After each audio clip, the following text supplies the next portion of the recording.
Go ahead and be turning to Matthew chapter 24. Matthew chapter 24, that's where we're going to be in our study here this evening. Matthew chapter 24.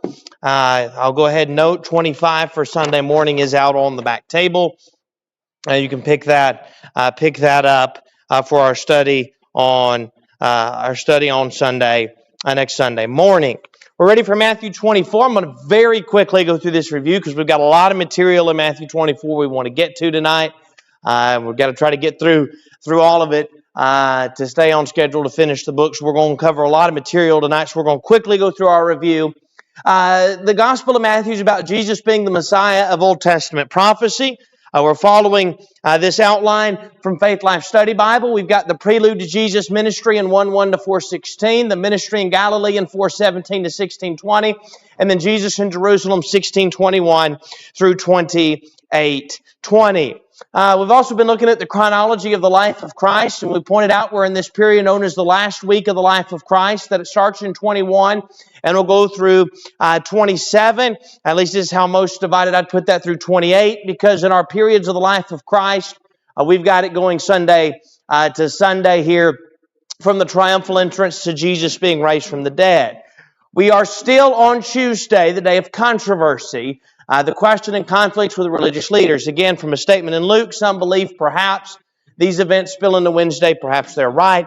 We group them in Tuesday. Most tend to believe they're Tuesday. So we're likely still in Tuesday. It would be more in the evening time now. Perhaps on Wednesday where there are no recorded events. Not until 26 will we get out of Tuesday and get into Thursday and the observance of the Passover. I'm going to skip over this time. We'll just give the newest one that we added here in just a moment. Chapter 23, the Messiah's rebuke of the Pharisees, if you didn't write that down on Sunday morning. But we're ready for Matthew 24. Matthew 24 is the Messiah on the destruction, that should be, of Jerusalem and the end of time. Some of these slides I'm going to show you here, and then again at the end, may look familiar.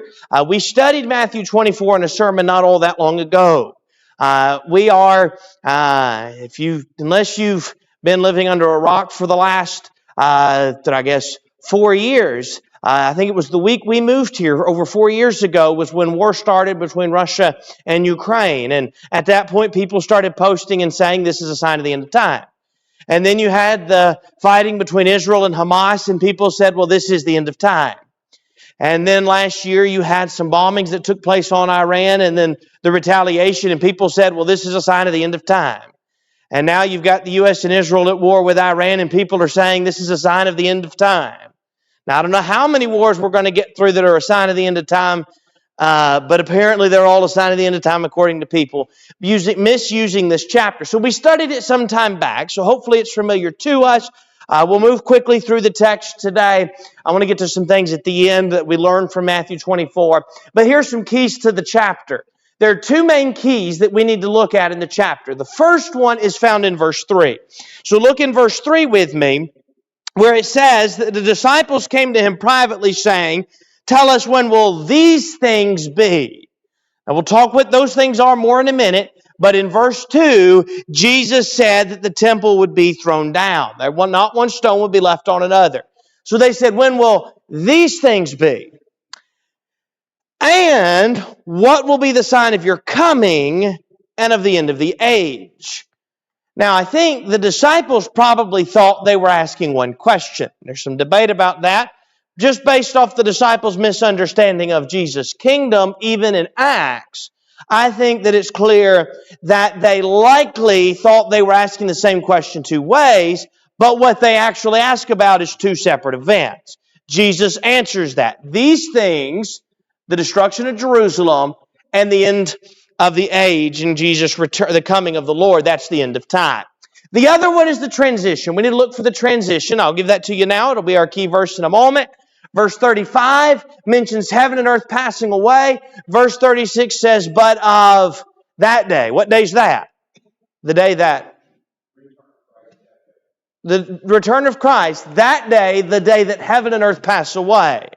He just mentioned heaven and earth passing away, verse 35. Of that day, the day that happens, no one knows.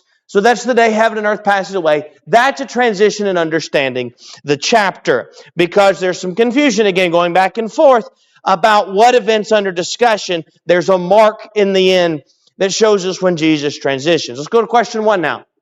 Briefly summarize the chapter. What are we dealing with here? Destruction of Jerusalem and the end of time. So, we've got the announcement in 1 to 2, the questions in 3 and 4, and the answers in 4 to 51. In those answers, there's the destruction of Jerusalem in 4 to 34, and that should be the end of time, 35 to 51. I mistyped in some other things from the outline, but the end of time, 35 to 51. That's what's talked about. So Jesus talks about all these signs and all these tribulations. Which of those sections do we find them in? That's what we've got to see. Question number 2, what are the key verses? There's 3 of them here. Verse 2, verses 35 and 36. We're giving one for each one. So verse 2, Jesus said to them, "Do you not see all these things? Assuredly I say to you, not one stone shall be left here upon another that shall not be thrown down." That's the destruction of Jerusalem. Verse 35 now, "Heaven and earth will pass away, but my words will by no means pass away. But of that day and hour no one knows, not even the angels of heaven, but my Father only." That's the transition verses 35 and 36 between the two events. So question number 3, we've already answered this, but what events are under consideration in this chapter?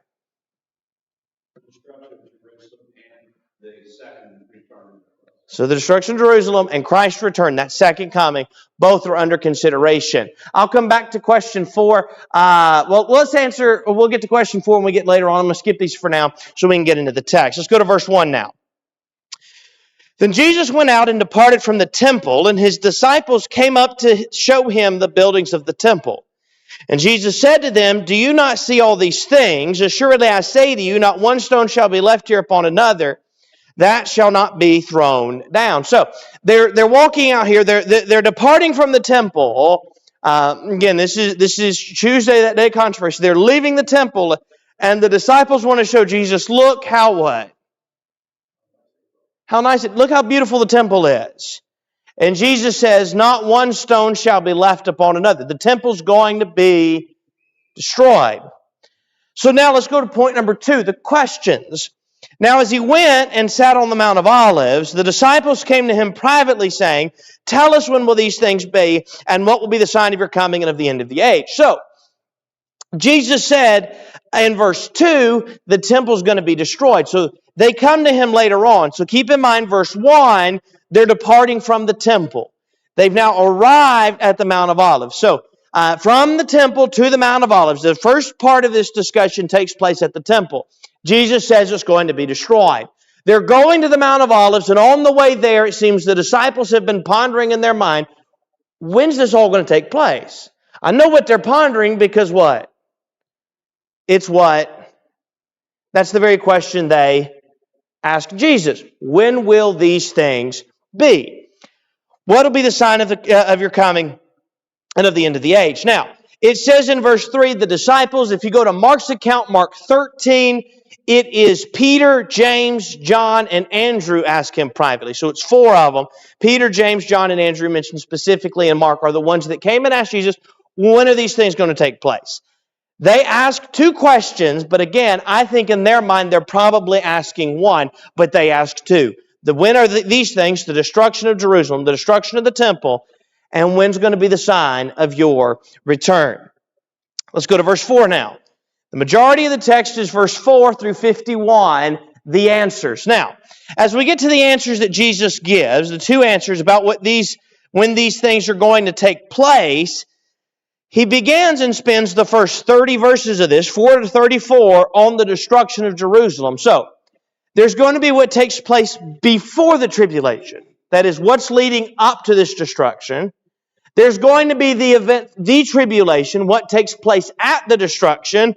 And then there's after the tribulation, what takes place after the destruction, and then when that's going to take place, answering their question at the end. So, beginning at verse 4, he says, "Take heed that no one deceives you, for many will come in my name, saying, 'I am the Christ,' and will deceive many." So, verse 4 and 5, what's the signs leading up to the tribulation? Well, there's going to be false Christ saying, "We are the Christ, listen to us." Verse 6 now, You will hear of wars and rumors of wars. See that you are not troubled, for all these things must come to pass, but the end is not yet. For nation will rise against nation, and kingdom against kingdom, and there will be famines, pestilence, and earthquakes in various places. So, Jesus said in verse 6 and verse 7a, there's going to be wars and rumors of wars. You go back to the destruction of Jerusalem, I think it's the early to mid-50s, there started to be some wars with the Jewish people that were being fought until about 70, I think it's 73.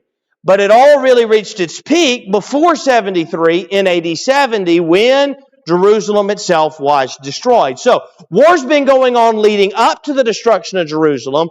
Then Jerusalem was going to be destroyed. Verse 7b, there'll be famines, there'll be pestilence, there'll be earthquakes. Look at verse 8 now. All these are the beginning of sorrows. Then they will deliver you up to tribulation and kill you, and you'll be hated by all nations for my name's sake. And then many will be offended, will betray one another, and will hate one another. So as you're leading up to this, and you can think about the destruction of Jerusalem, there's the wars taking place historically leading up. But you know what else takes place? A lot of persecution. There's persecution of Jews and there's persecution of the Christians. That really begins in about 64. So again, when is Jerusalem destroyed? That's AD 70. And about 64 AD, that is when Rome burns. And Nero blames Christians. Persecution really picks up in about the 6 or 7 years leading up to the destruction of Jerusalem, of Christians, but persecution as well on the Jews. Look at verse 11 now. Here's another sign. Before the tribulation comes, verse 11, then many false prophets will rise up and deceive many. So what have we seen so far? There's going to be false Christ. There's going to be wars and rumors of wars. There's famines. There's persecutions. There's false prophets. Look at verse 12. And because lawlessness will abound. So first we've got lawlessness taking place. Men's just doing what they want to do. Lawlessness is abounding. The love of many will grow cold, but he who endures to the end shall be saved. They're growing apathetic. So you've got lawlessness increasing, and then you've got apathy by those. They just don't really care.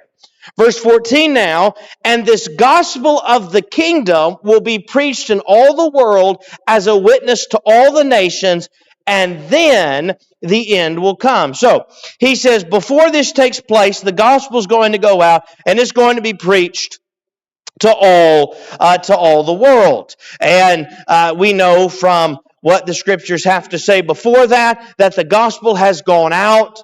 Paul would say in Colossians 1 and in verse 23 that if indeed you come in the faith, grounded and steadfast, and are not moved away from the hope of the gospel which you heard, which was preached to every creature under heaven. That message has already gone out by Paul's writings, that writing probably being about 62 to 63 AD. So, that message goes to all the world. That's all going to take place when? Before the tribulation. That's what he said. Now, let's go to verse 15 now. And we'll come back to one of our questions we had earlier. It's question number 4. Verse 15, therefore, when you see the abomination of desolation spoken by Daniel the prophet standing in the holy place, whoever reads, let him understand. Then let those who are in Judea flee to the mountains. So those are signs that it's getting close. But when is the sign that it's here, he's telling them, verse 15? When you see the abomination of desolation. So, let's trace that through the scriptures. What is it? 3 things to piece together. First of all, that passage is a quotation of Daniel 9 and in verse 27. Then he shall confirm a covenant with many for 1 week, but in the middle of the week he shall bring an end to sacrifice and offering, and on the wing of abomination shall be one who makes desolate, even until the consummation which is determined is poured out on the desolate. So, he's referencing Daniel 9:27. There's the abomination shall be one who makes desolate. Now, Luke's account provides more clarity on this. Luke's account says, but when you see Jerusalem surrounded by armies, then know the desolation is near. Matthew's account tells us in verse 15, you see the desolation standing in the holy place. So what's happening is the armies are surrounding. That means the desolation is near. But when, and you go back through the history, when the Roman army first went into the temple, they're in the holy place, that was telling them now's the time to what? Now's the time to get out. Didn't they defile the place too by offering idol sacrifice? I've heard so not that that's actually history, but the Romans actually in the holy place offering sacrifice to idols. I don't know if that's I think that there's talks about them offering sacrifices. There was destruction to the temple, regardless of sacrifices. They desolated it, I think, perhaps by sacrifices. They desolated it by destruction. It was desolated in the sense that no Gentile was to enter the temple, and they desolated it that way. There were a lot of ways in which that desolation was, that abomination desolation was done. But the armies are in. They're here now and standing in the temple. By the way, secular history tells us most Christians actually got out of Jerusalem because they were familiar with what Jesus had said, and when they saw the signs, they actually took off and got out of Jerusalem. Verse 16 now through 20. Those who are in Judea flee to the mountains. Let him who's in the housetop not go down to take anything out of his house.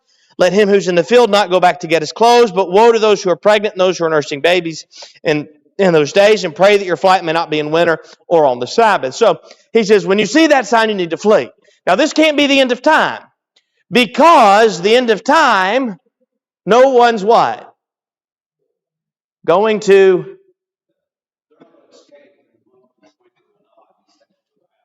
You're right. They're not going to know and they're not going to escape. So if it's the end of time under consideration, which is when all these signs are taking place that people talk about, then we got to run away. But we can't because the earth and the works therein are going to be...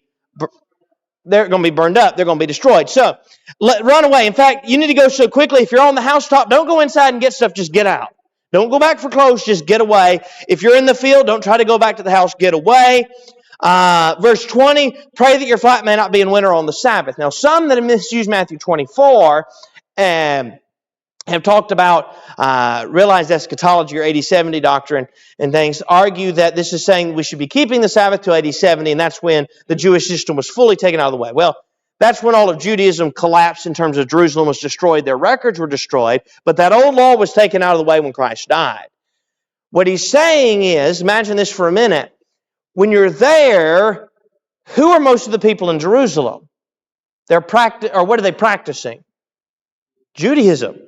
So on the Sabbath, everything's going to be closed.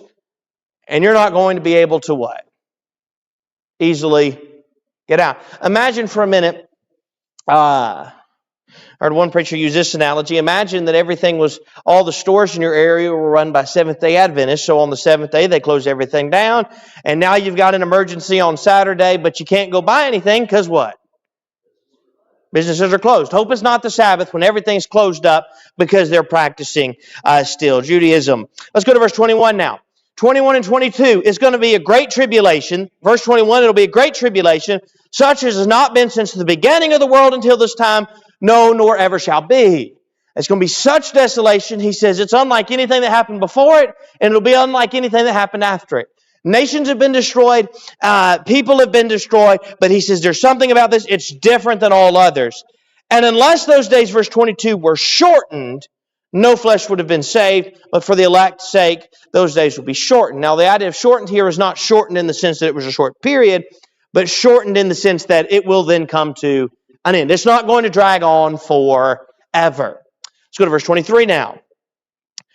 Verse 23, if anyone says to you, look, here is the Christ, or there, do not believe it, for false Christs and false prophets will rise and show great signs and wonders and deceive, if possible, even the elect. See, I've told you beforehand, therefore, if they say to you, look, here he is in the desert, do not go out, or look, he is in the inner rooms, do not believe it. For as the lightning comes from the east and flashes to the west, so also will be the coming of the Son of Man be. For wherever the carcass is, there the eagles will be gathered together. Now, there's some difficulty here in 23 to 27. Well, really 27 and 28. 23 to 26 is pretty straightforward. There's going to be false Christ saying, look, the Christ has come. Here he is. Come find him over here. And come see him. So some are claiming that Christ has returned. Verse 27, let me get to 27 and 28. Verse 28 depends on your interpretation of 27. I tend to think, and I've taught on Matthew 24 before, that verse 27 is him saying there's judgment. The lightning flashing from east to west will be the coming of the Son of Man is going to be heard far and wide. Some believe and argue that he's starting to draw a contrast that he's going to draw more detail later on, which is people are saying that Christ has come over here. So imagine somebody told us, he said, listen, Jesus has returned. You got to come to South Africa to see him. No. When Jesus returns, what?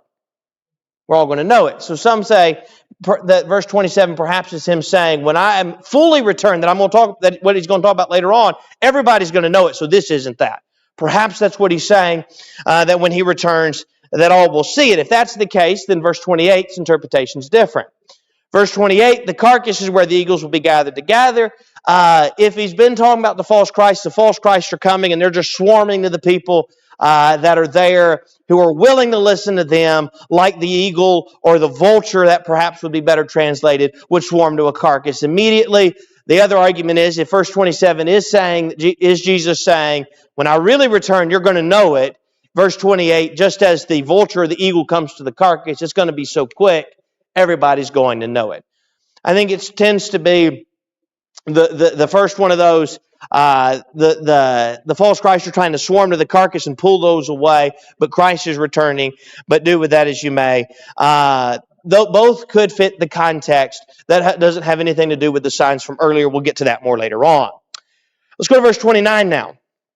After the tribulation, verse 29 to 31, immediately after those days, the sun will be darkened, the moon will not give its light, the stars will fall from heaven, and the powers of the earth and the heavens will be shaken, and the sign of the Son of Man will appear in heaven, and all the tribes of the earth will mourn, and they'll see the Son of Man coming on the clouds of heaven with the power and great glory, and he will send his angels with a great sound of a trumpet, and they will gather together his elect from the four winds, from one end of heaven to the other. So verse 29, after the tribulations, the sun will be darkened, the moon will not give its light, the stars will fall from heaven. That language probably sounds a little bit familiar to us, because our previous study was Revelation, heavy and apocalyptic language. This is terminology used to refer to the downfall or the end of a nation. And so what's going to happen?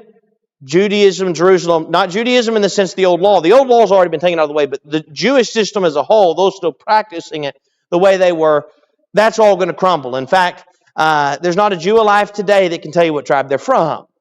Why is that? Because they housed all their records in the city of Jerusalem. And when the city of Jerusalem was completely destroyed in AD 70, so too were all the records about what tribe, what Jew came from. They may be able to know they're a Jew, but they're not going to be able to tell you, I'm a Jew from the tribe of Asher, or from the tribe of Dan, or from Ephraim, or any of those. Those records were all destroyed. Verse 30 again, some argue that perhaps he's saying it's only after that, not immediately, but after that's when I'll eventually return in final judgment, 30 and 31. I think 30 and 31 is his point that is still about judgment that's coming on a nation, though not final judgment. We'll get to that in 35 and 36. Verse 32 then, he says, now learn this from the parable of the fig tree. When its branch has already become tender and puts forth leaves, you know the summer is near. So you also, when you see all these things, know that it is near at the doors. Assuredly, I say to you, this generation will by no means pass away till all these things take place. So, 32 and 33. When you see a fig tree starting to, you see its branch becomes tender and it put forth leaves, you know summer's near and it's going to be yielding fruit. And just like you can see that sign, when you see all the signs I've told you about, you know what? It's near. It's at the doors. It's coming. In fact, verse 34, this generation will by no means pass away till all these things take place. Jesus is speaking between 30 and 33 AD. Just a quick side note, there is debate as to whether the Jewish calendar is accurate, or the calendar was accurate. Was it perhaps off a few years? So some find there's some evidence to suggest perhaps the calendar is off and Jesus was actually born a few years earlier. And so 30 is when he's 33 years old, not 33. Either way, it's somewhere from 30 to 33, and that this is taking place, meaning that we're about 37 to 40 years, depending on which date you think it is, from 70 AD taking place.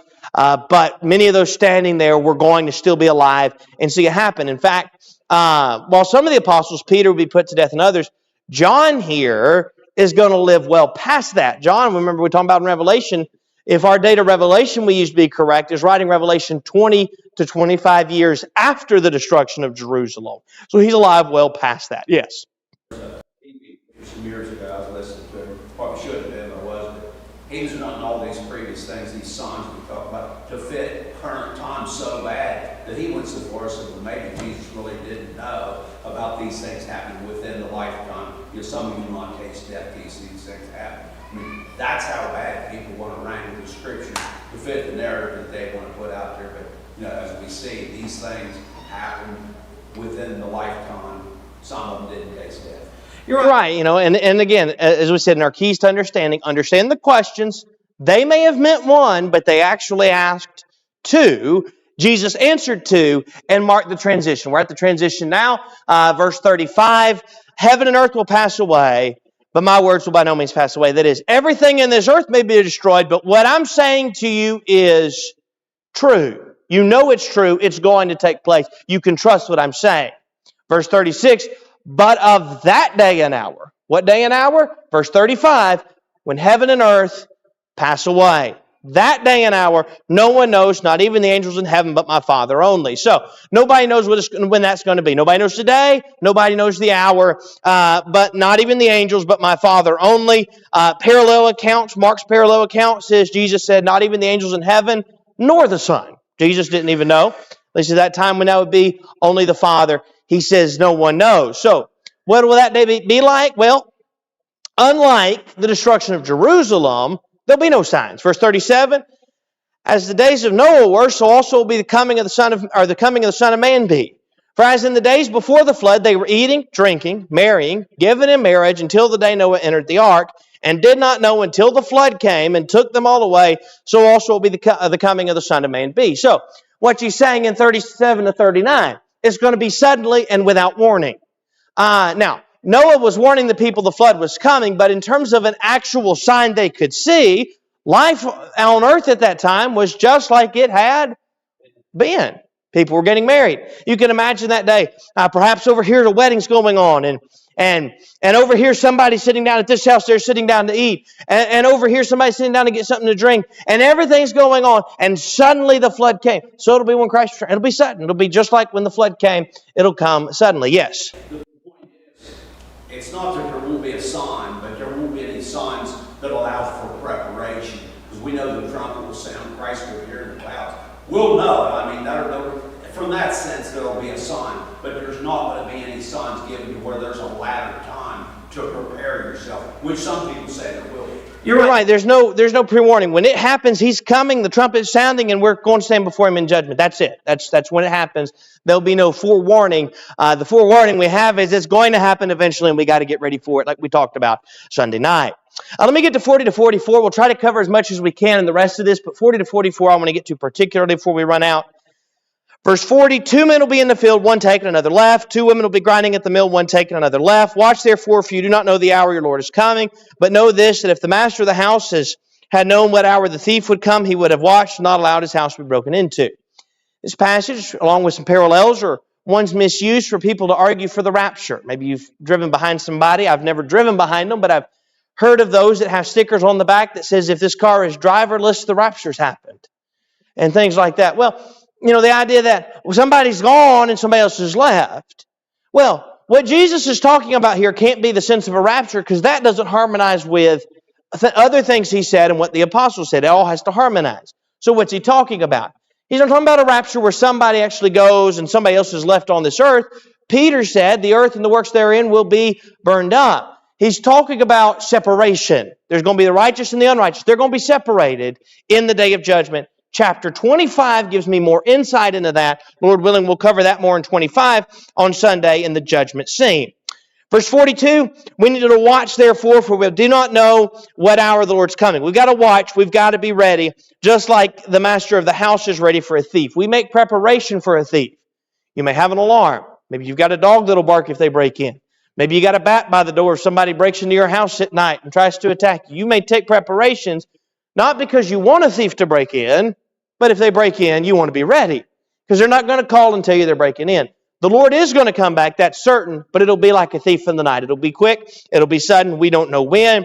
Therefore, verse 44, you also be ready, for the Son of Man is coming at an hour you do not expect.